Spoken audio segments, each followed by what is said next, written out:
Michelle Vito says Enzo Pineda is the one.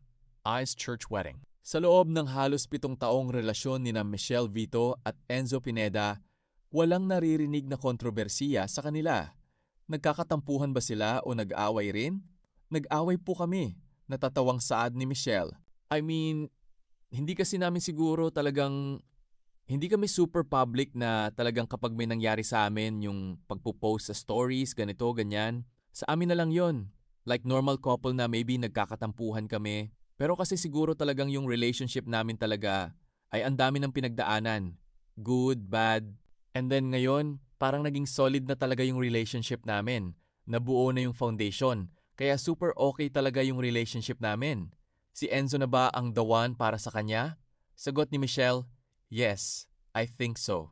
Kasi hindi naman po kami magtatagal kung hindi siya yung nakikita ko and hindi ko po like, i-waste yung time ko kung hindi siya yung nakita ko sa buhay ko.